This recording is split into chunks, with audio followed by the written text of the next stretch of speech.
A Snake in the Grass by R.K. Narayan.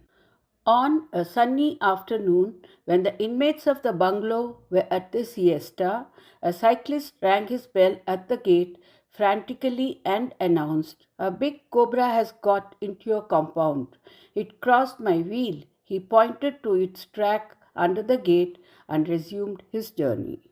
The family, consisting of the mother and her 4 sons, assembled at the gate in great agitation. The old servant Dasa was sleeping in the shed. They shook him out of his sleep and announced to him the arrival of the cobra. "There is no cobra," he replied and tried to dismiss the matter. They swore at him and forced him to take an interest in the cobra. "The thing is somewhere here. If it is not found before the evening, we will dismiss you.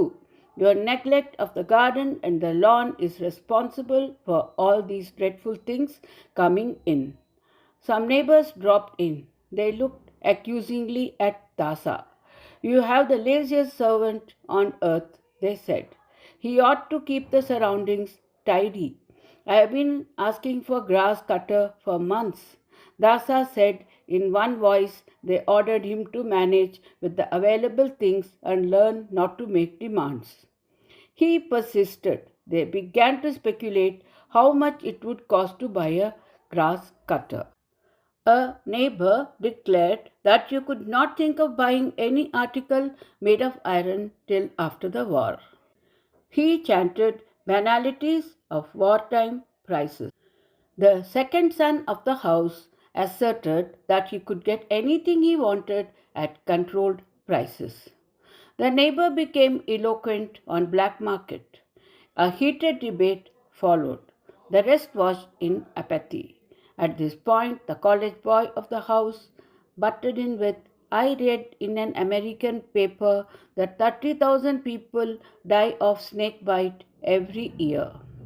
Mother threw up her arms in horror and arraigned Dasa. The boy elaborated the statistics. "I have worked it out, 83 a day. That means every 20 minutes someone is dying of cobra bite." As we have been talking here, one person has lost his life somewhere. Mother nearly screamed on hearing it. The compound looked sinister. The boys brought in bamboo sticks and pressed one into the hands of the servant also. He kept poking it into the foliage with a cynical air. "The fellow is beating about the bush," someone cried aptly. They tucked up their dhotis, seized every available knife and crowbar, and began to hack the garden. Creepers, bushes, and lawns were laid low.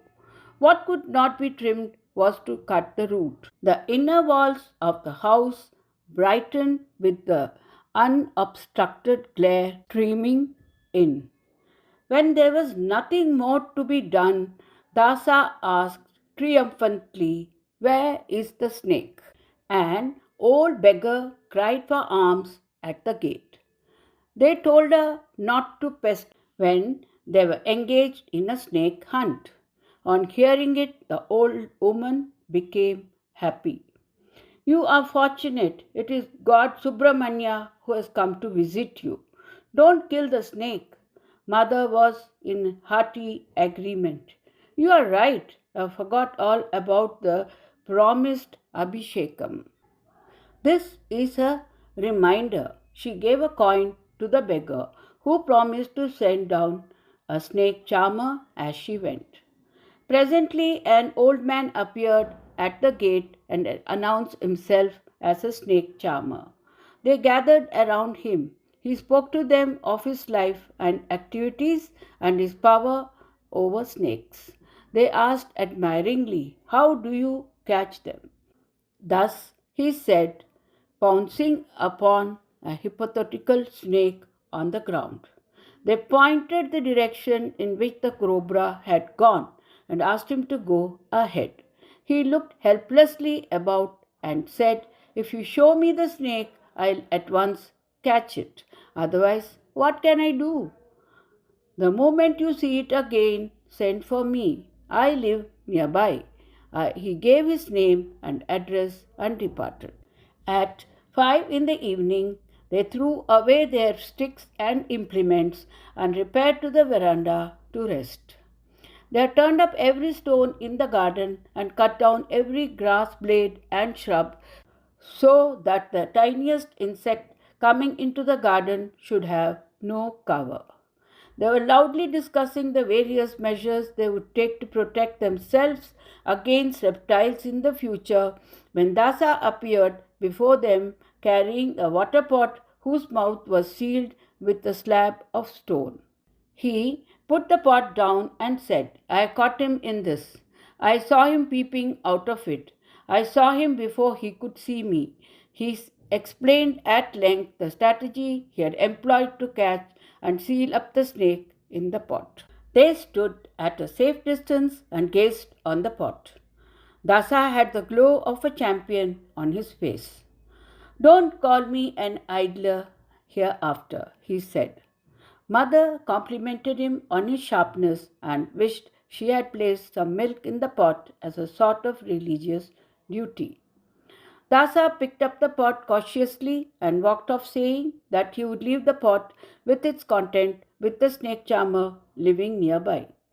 He became the hero of the day. They watched him in great admiration and decided to reward him adequately. It was 5 minutes since Dasa was gone when the youngest son cried, See here! Out of a hole in the compound wall, a cobra emerged. It glided along towards the gate, paused for a moment to look at the gathering in the veranda with its hood half open. It crawled under the gate and disappeared along a drain. When they recovered from the shock, they asked, Does it mean that there are two snakes here? The college boy murmured, I wish I had taken the risk and knocked the water pot from Dasa's hand. We might have known what it contained.